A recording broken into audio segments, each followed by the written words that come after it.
Thank God I have wine, because this episode would be a lot more tragic. I thought this was going to be way more fun than it actually is.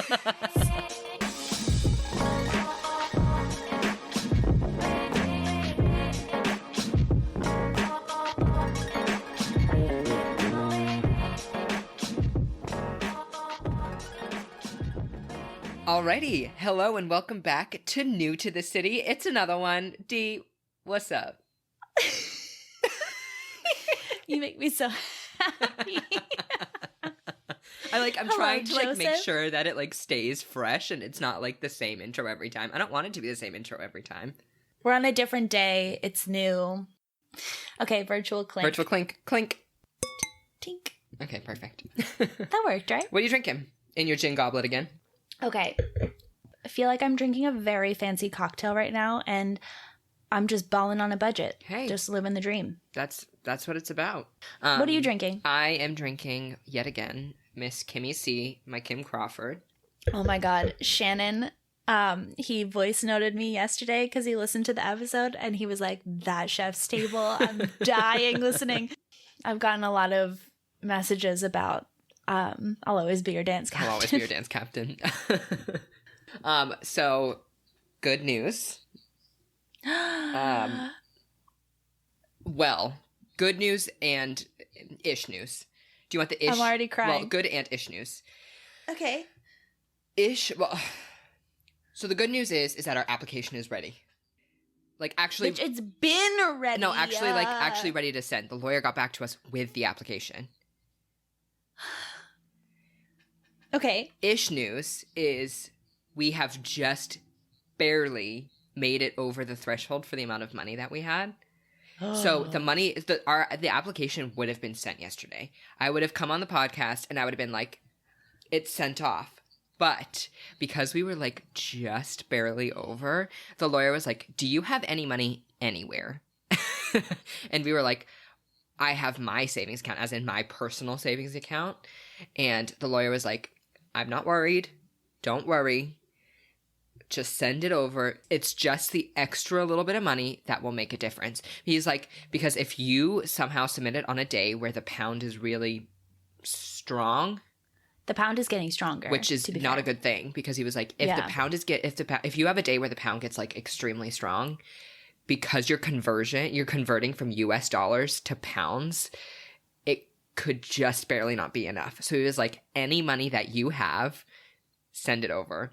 So we sent over... He was like, send it to Mr. Lawyer at this address. Don't worry about it. Here is my bank account number. It's just send it there. It's no problem. You'll definitely get in then. But it was so we sent it over yesterday, yesterday afternoon. So by the end of today, Jacob's still at work, so I'm still waiting, but the application should be sent today. So next steps are biometric appointment. And what I didn't know is the biometric appointment, as soon as I hand over my passport and we pay for the expedited option, it's 5 days. That's what they're promising. It's from the day that I hand my passport to the day that I pick it up should be 5 days. Okay. You know what I realized? When I edit the episode, I have to work on reacting verbally, because when I edit the episode, it sounds silence. like I'm just sitting there when can I talk again? But really, I'm so engaged. Not the biggest news, but I'm trying to celebrate these little victories, because it has been such a process that I'm exhausted, and any nugget of happiness that I can clench onto, I'm going to. Joey, I don't think you're celebrating it enough. For the first time, it's literally days. Days. It's done. Everything that we need to do is done. We don't need bank statements. We don't need measurements of a bathroom. We don't need, we're done. The lawyer is handling it all. All I have to do is show up, get my fingerprints scanned so they know that I haven't murdered anybody that they know of, and send it off. That's it. I can't, I'm like, Jacob called and he was like, hi, so lawyer got back to me, but, and I was like, of course, but, what? But for the first time in a very, very long time, I can see the plane ticket in my hand. I can see have it. you like bought, because I know with COVID the like rescheduling things are pretty solid right now, but also like in the UK is kind of like coming down on people coming into the country. Right. So I haven't bought my flight yet, but I'm literally waiting until I get my biometrics appointment, because I know once I get my biometrics appointment, it'll be 5 days. So I can like book a flight for like a week and a bit. And worst case scenario, because of COVID and everything, we know that we can change it. At least I think we can. Joanna texted me the other day. Well, she texted the Instagram account, but the Instagram account is me. So she texted me. And she was like, okay, Joey's really starting to piss me off. Like, when is he getting there? And I was like, I have this feeling because I fucked with you so hard about so many things that like, you're going to be like, oh, like it got pushed back. And then there's just going to be like a knock on my door one day. And then it's just going to be you. And you're going to be like vlogging it. I have never like been through such a traumatic experience in my entire life, which says a lot about my life. Like, I've had an easy life. The worst thing that's ever happened to me is moving to another country. But honestly, like, I have never been through such like emotional roller coastering. Like, I feel like I'm exhausted from it. I'm tired. I want my life to be like boring. I want it to be normal. Like, everyone's like, well, you're going to the UK during lockdown. And I'm like, oh, I get to sit and do nothing. Oh, like, I need that right now because my emotions have been hit back and forth like a fucking goddamn racquetball. Sports reference, are the straight people here.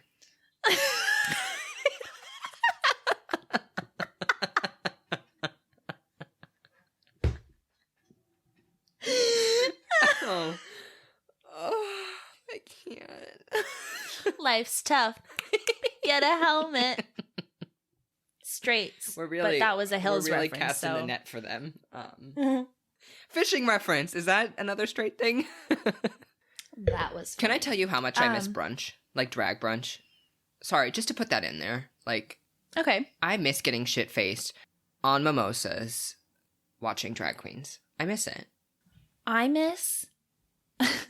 There's this, like, TikTok or something that I saw. Maybe it was a reel. And it was this guy, and he was like, do you know what I miss?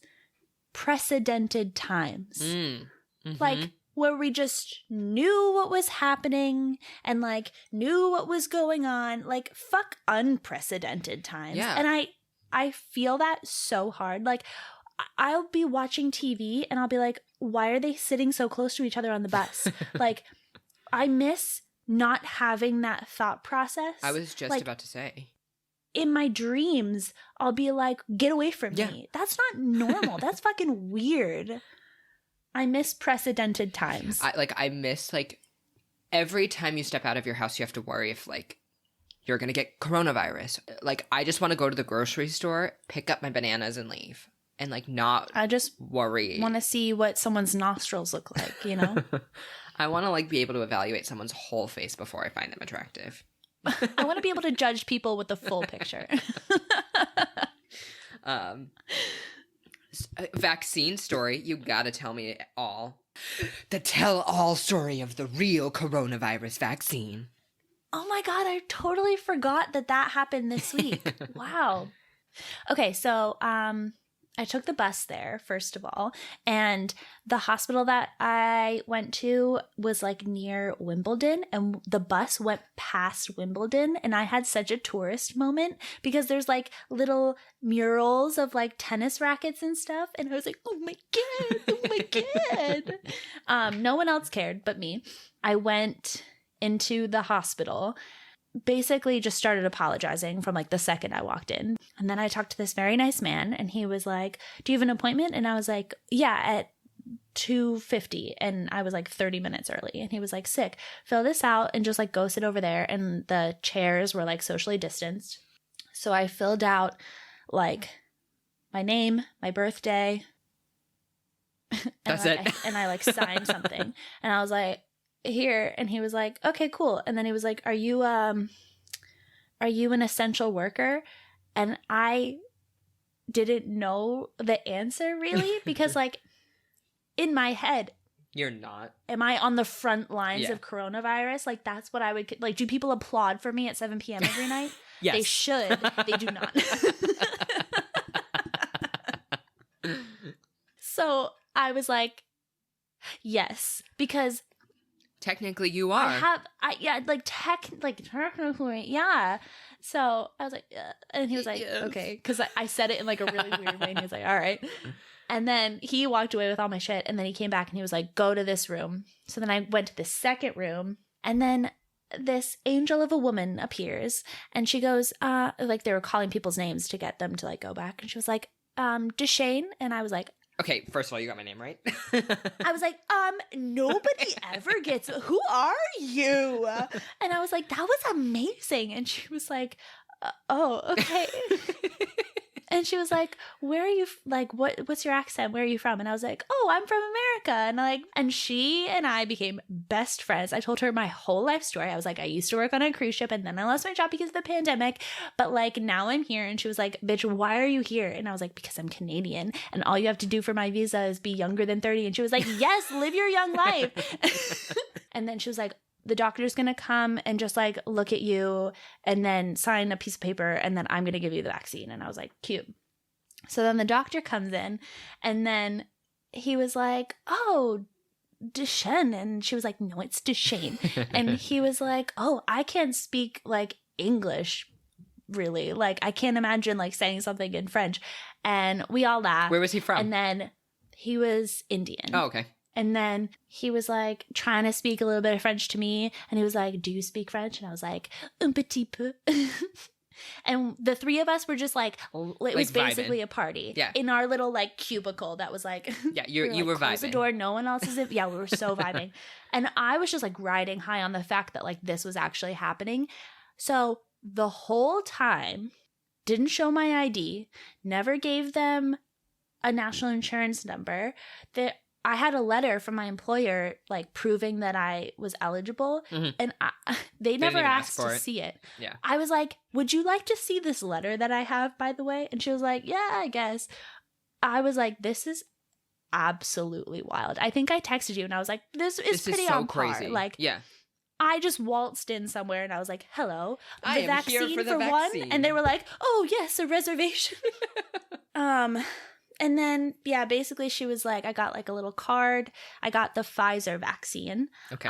Which they didn't like give me an option, and I didn't ask. Again, I was just like, thank you. She was like, you might feel like some side effects and all this stuff. And I was like, sick. And then I had to sit in a hallway for 10 minutes. While I was walking home, I like kind of started to feel nauseous, but then I didn't know if I was feeling nauseous because of the vaccine or if I was feeling nauseous because my brain knew that it had gotten a vaccine. The next day after, I felt very lethargic, not tired. It's like when your just insides are tired. Yeah. Then after that, I was completely fine. I know one of the girls that I work with, she had a really bad reaction to it. And then I think I said my roommates, they really didn't have a good reaction to it. But I was good to go. And I'm going to get a letter in like 8 to 10 weeks, I think, telling me to schedule my second dose. That's great. That's incredible news. I just can't get over like how trusting they were of like me. So Jacob was having issues with his knee, and I went like to the hospital with him before I left.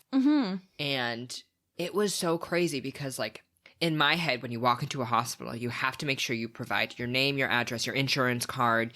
You have to like sit there before they check that they can treat you because of insurance, and if not, they have to know that you're treating, that you're gonna pay. And like he was like, here's my name, here's where I live, and they're like, okay, great, here's your treatment. Well, that's really good. I'm glad that it was so easy for you. Like everything else has been. I know. Every time you say that now, I'm like, he doesn't mean it. I do mean it. I am very happy for you. And I'm glad that, like, I'd rather have it easy for one of us than 0 of us. So. I know. I feel like I'm losing the relatability factor at this point. I don't even like me anymore. Well, I got a tattoo yesterday. I saw. I did. It's cute. Where is it? It's right on my arm. To describe it as best as I can, it's a lady head, and then it's kind of like cut off at its forehead, and there's another lady head stacked right on top of it without its hair. So, and it has like 4 eyes on it. I don't know. Go check out my Instagram if you want to see it, because it's hard to describe. But the interesting thing about his tattoos is instead of using a machine, he hand pokes it. He does it by hand. He does it all by hand. Oh, like prison. Yes, like right? Like basement, like. So this was like completely different. This was like almost annoying. It was like an annoying pain, like because it wasn't so like intense in such a high paced. It wasn't as painful, and I really didn't mind it, like, at all. But the interesting thing about his tattoos is, like, they don't even look like they were done by hand, which is, like, so incredibly impressive. So I was going to ask, like, Tommy's sleeve has, like, little filler bits and, like, shading and things like that. Is that what you're going to do to the negative space, or are you going to leave it as negative space? I'll end up getting what are called gap fillers, which are exactly that. They fill the gap. Okay. But they're going to be, it's not as, like, shaded or as, like, they're still going to be, like, bold outline tattoos. They're not going to be, like, kind of just, like, shading kind of in between. So, like, I was thinking maybe for this one, like, I'll maybe do, like, I don't know, like, a match that has, like, smoke coming up so that it kind of fills, like, that area in. But anyways, so people, like, let's say someone comes across his Instagram, they go through the tattoo flash sheet, and they see the one that I got. What he'll end up doing is he'll probably end up taking that design and tweaking it slightly and doing some different things. So, like, it may have, like, relatively the same look, but it will be a different tattoo. I would like to invite anyone who wants to have a map of the world with Australia backwards on their body, just so I'm not alone in this world. You can join the club. Yeah, I'll accept you. So do you know what day it is? Should I know what day it is? Today is the 11th. I've gotten so many texts. You were supposed to meet somebody. Yeah, I was supposed to meet somebody. So you didn't. Not that I know of, but here's the thing. I don't actually know if I really thought that I was going to meet somebody today. All of my friends, I had to disappoint a lot of people today. Saying literally nothing's happened. But here's the thing, like, so I had the day off of work, so, like, I went grocery shopping. I made Thai soup, so I, like, got all the things for that. I found a new gin. Like, life was good.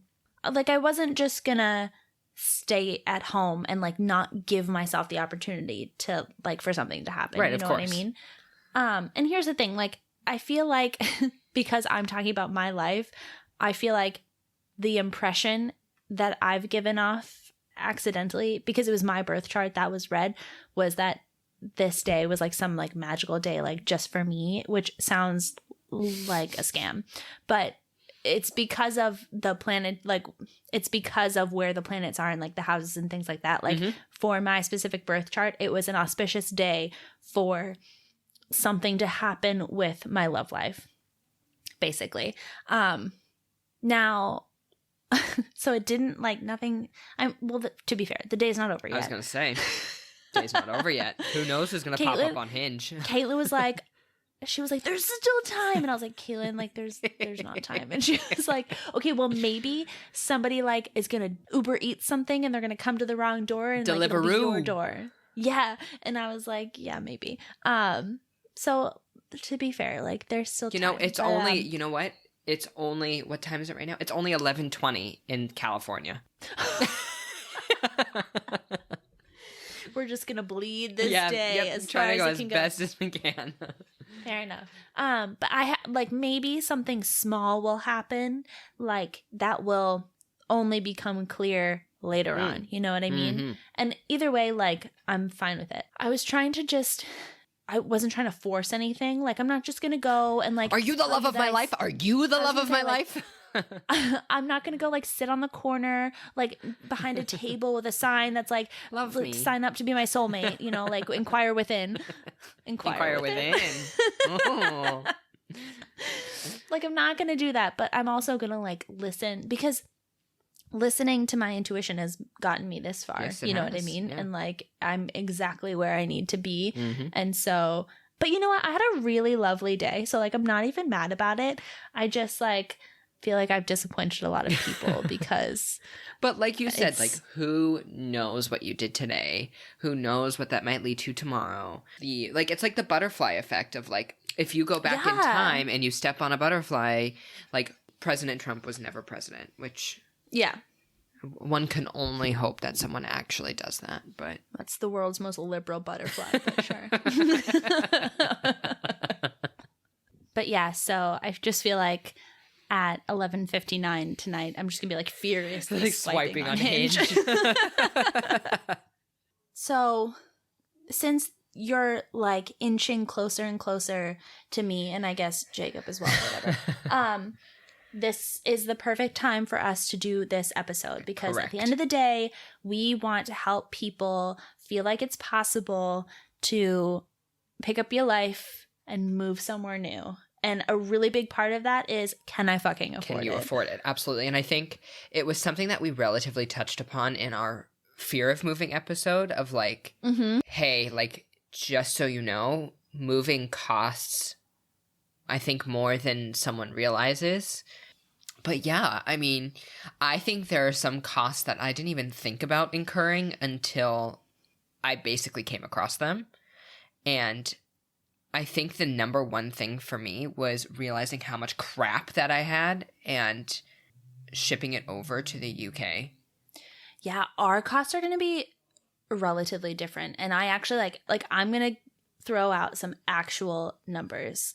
Yeah. So that I'm not like, you know, like a lot. Sure you see. Yeah. No, this is like hardcore numbers. Yeah, if I was doing research, I would want to know the number that I need to reach for in order to know that I have enough money to be able to move. So that's what I am going to strive to give to you. And I think that my experience is going to be a lot different from yours. One, because of the type of visa that we're getting. Two, because I don't know how to sew. 3, because I was stupid enough to buy all of those things here. So, where do you want to kick it off? I think we should kick it off with just the cost of a visa. Okay. Just getting the visa. Yes. All right. I'm so intrigued to know how much your visa costs because my visa actually cost a lot less than I thought. Okay. Like just adding up all the things. Me applying for my visa started with getting a passport, which you don't think about Some it. But people may not. If you're moving to a different country, you need a passport. Right. So how much it cost to purchase my Canadian passport was $200. I rounded up because I didn't know how much the postage cost. So it was a little bit less than that, but I'm just going to say $200 all in. And that was I didn't expedite it. It was just a regular passport application. And then my visa application was $808.91. I'm doing all of this in Dollars. USD. Yeah. Okay. And the things I didn't have, like that I paid for in pounds, I converted to USD. Okay. So $808.91 for my visa, and then $329 for healthcare. For your 2 years? Yeah. Was how much? $329. In total? Yeah. Why?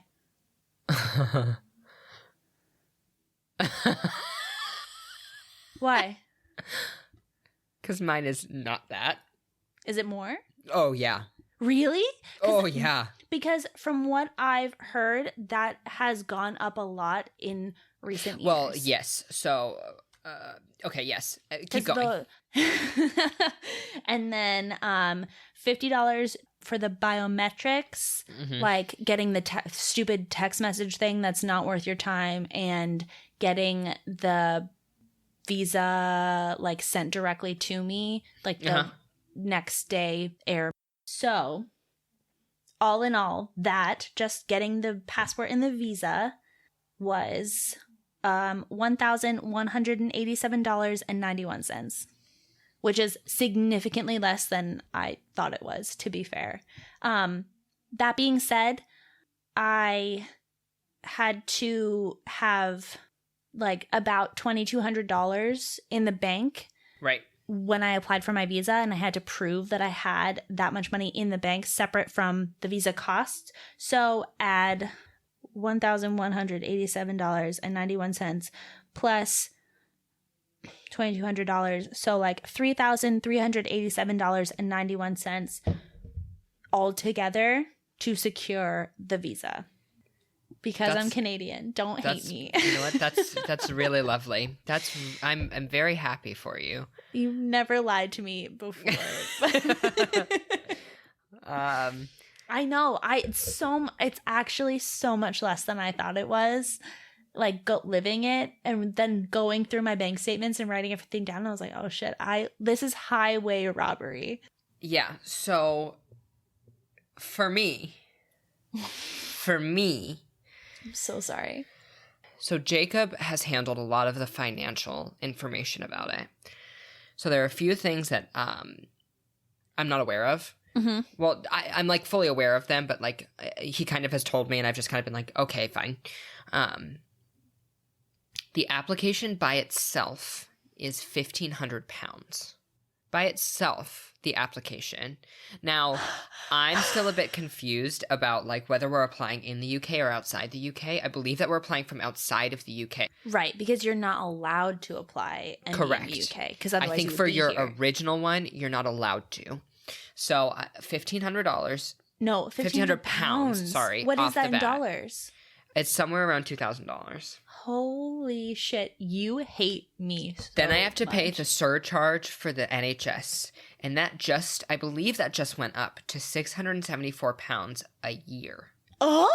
So for 2.5 years, I believe it's somewhere around £1,500. Now, do you think that's because they think I'm Canadian and they think you're American? Like, probably. Are they like, Canadians are fine? Americans? Have you seen I have no idea. So we're up to £3,000 at this point. That's like, oh my God. And like, those are your two big charges for your visa. Yes, those are my two biggest charges. The visa application and your NHS coverage. Mm-hmm. So those two together are about £3,000. Then you get into lawyer's fees, which Jacob and I have paid. And our total for that is £700. Then... Hold on, I'm just gonna convert GBP to USD just for So right now you're looking at £3,700. In this current moment, £1 equals 1.38 USD, just for the listeners, just so that you know. So then you look at your biometrics. I'm literally on the edge of my seat right now. I cannot believe this. Biometrics are I believe the same cost. Now, I'm not sure of that because I only know what it is in pounds. And okay, my biometrics were free. I'm not really sure what's going to happen with my biometrics. Also, I have to be aware that like coronavirus is happening. Mm-hmm. And there may be, when I show up to get my biometrics and when I apply for the visa, there may be some cost difference.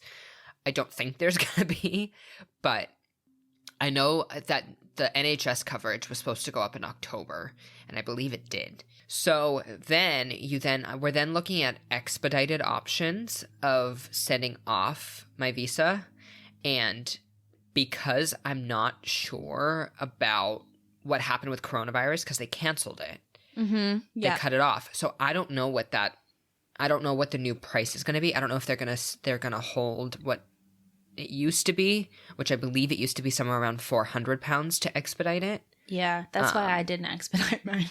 So you're looking at more than $4,000 for a spousal visa, which is a lot.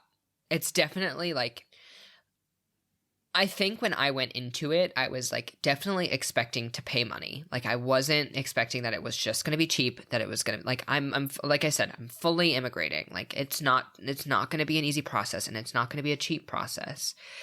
But then you start looking into moving your entire life. You have to start looking at overweight baggage. You have to start looking at boxes being sent. And we've talked about my boxes being sent. We know that's $400 by itself.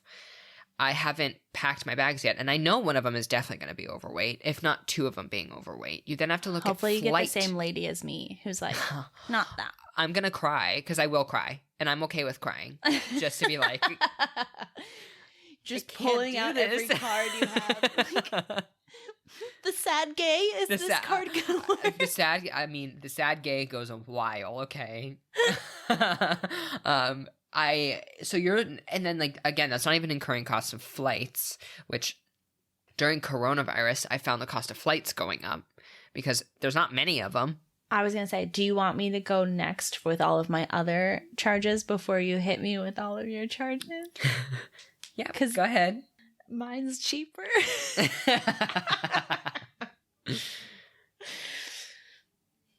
Okay. Thank God I have wine, because this episode would be a lot more tragic. I thought this was going to be way more fun than it actually is. But we're just doing God's work, you know? We're just doing the research so that other people, if that's what you want to call it, have the information. Uh-huh. Okay, so my flight, because again, I lucked out because of coronavirus in this way, and somebody just waltzed into the store and was like, flights to Europe are super cheap right now. And so I bought my flight about 2 months in advance, a one-way ticket when no one else wanted to go to the UK. Mm-hmm. So my flight was $220. And then I paid baggage fees of $175. Not overweight baggage, just regular old baggage. And then I lucked out. Of course you did. I don't want to say that. Why wouldn't you? I was going to say, like, I didn't sign a lease. So, like, I didn't have to pay, you know, anything up front. I basically just paid, because I'm subletting until May. So I just paid my first month's rent when I got here, which is the equivalent of $828 a month, all in. Which, again, for what I'm getting is really fucking good.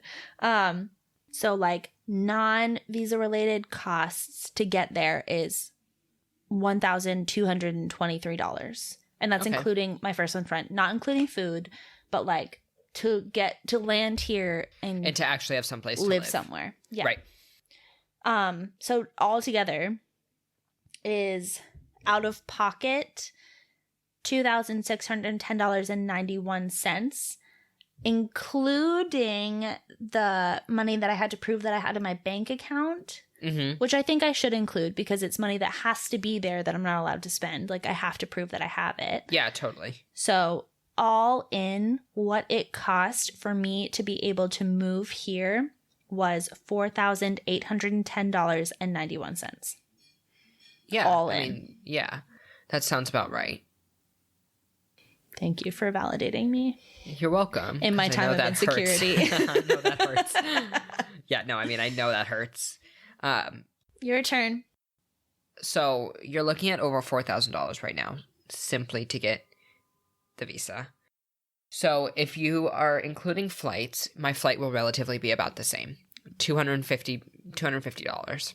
Which is quite a good deal because I think usually it's, round trip is hundreds and hundreds. Yeah, like 500 to 600. Yeah. Right? Then it depends on how good you get it, because who knows? Yeah. So you're looking and usually if you get a cheaper seat, then you have to pay more in baggage fees. So correct. It evens out anyway. So, and then my bags will basically be the same. Now, I'm expecting overweight charges because I just don't have the space. Yeah. So I'm looking at about $375. So let's call it $400 for just my bags. I mean, and like, I don't even want to talk about what we needed in our bank account because that's a disgusting amount of money. Hold on 1 second. Dev's calling. I'm just going to tell him that I'm recording. Yeah. Hi. What are you doing? I'm just making pancakes right now. I wanted to call you and tell you I want to be on the next New to the City. Can you hear him? So, yeah. Can you hear me? Well, guess what? What?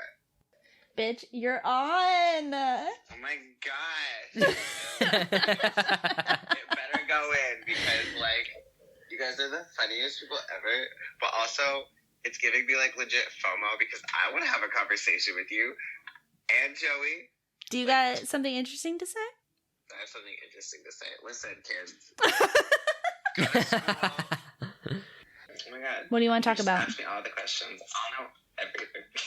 I mean, to be fair, you did move from Nebraska to LA. I am, and I'm in California now, So you kind of fit the niche. Bye. Bye. So flights, overweight baggage. I mean, I'm basically kind of paying the same as you did. Yeah.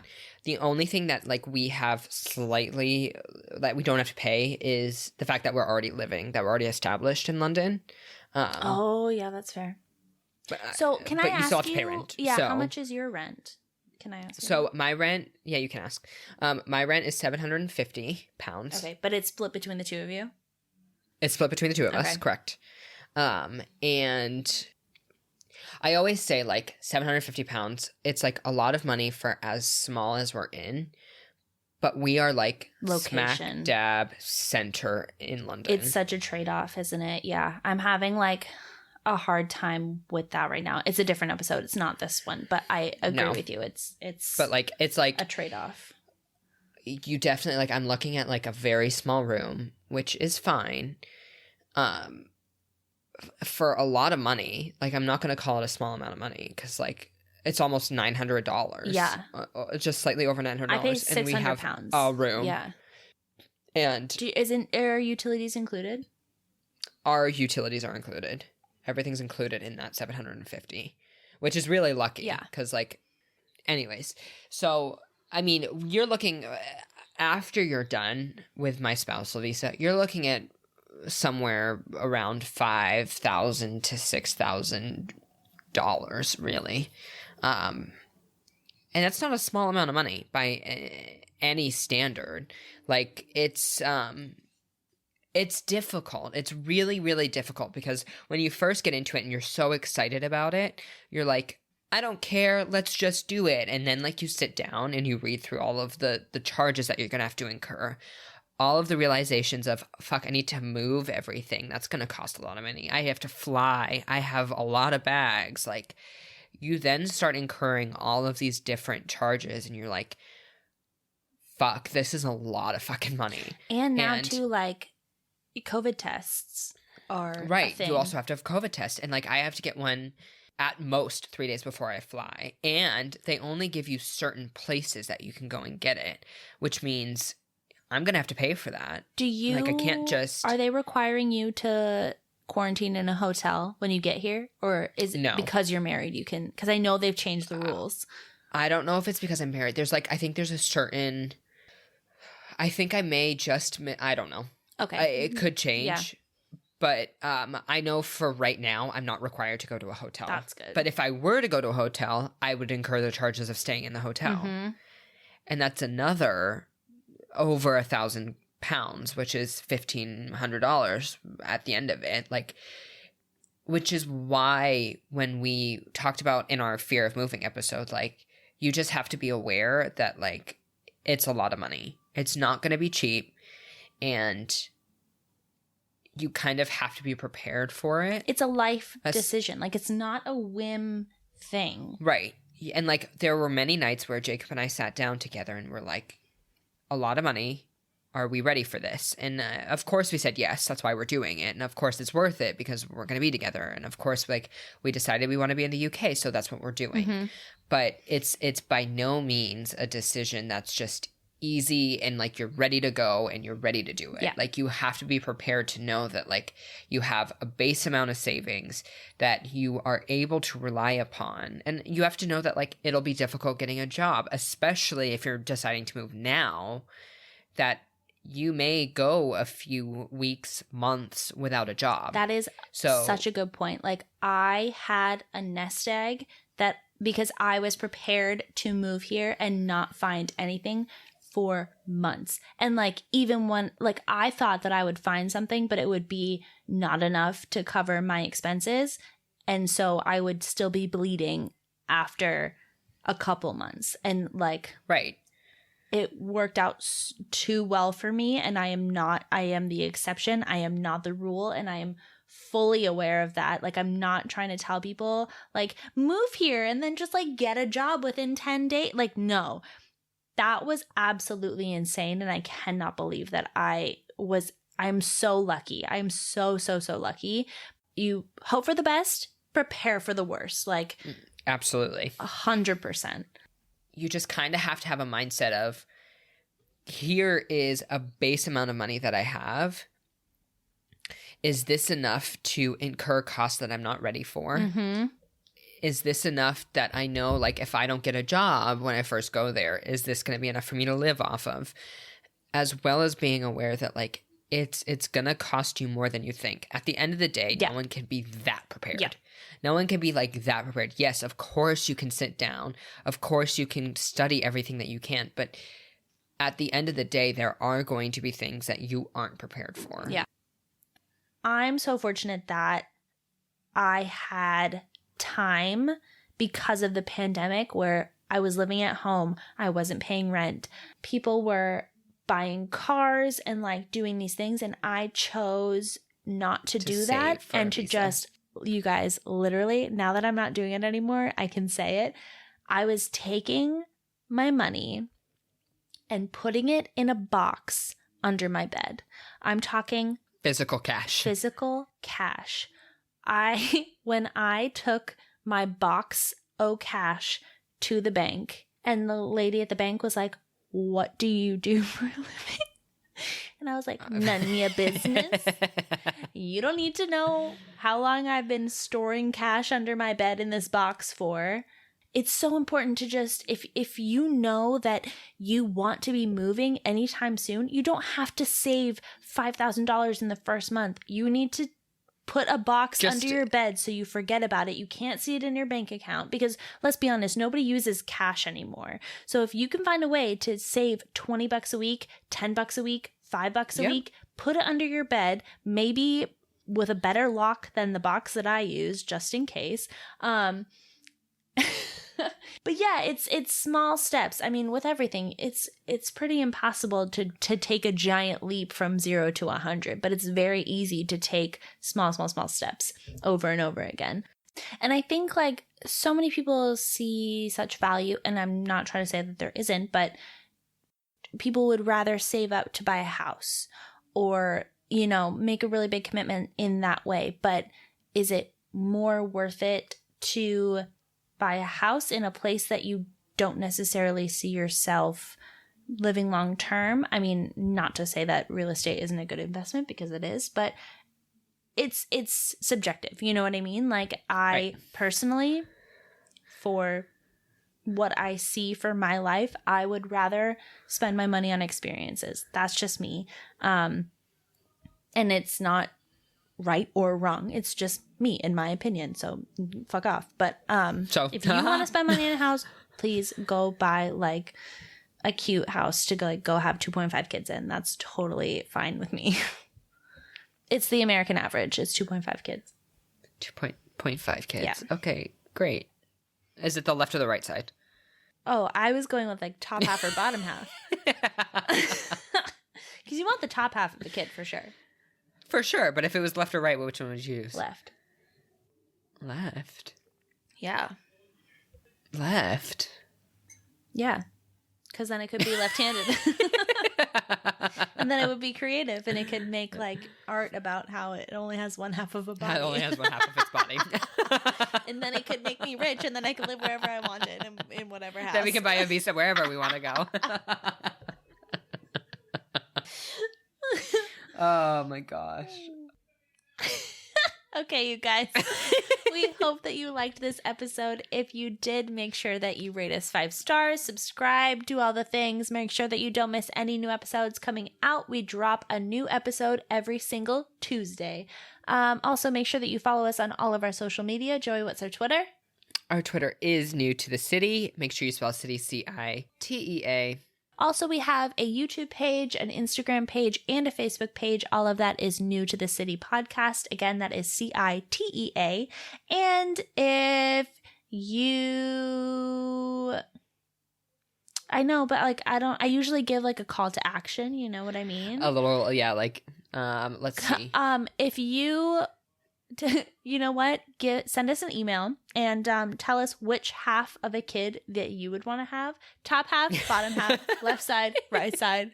Tell us at newtotocitypodcast@gmail.com. Again, that is CiTea. What a way to go. All right, bye. Bye.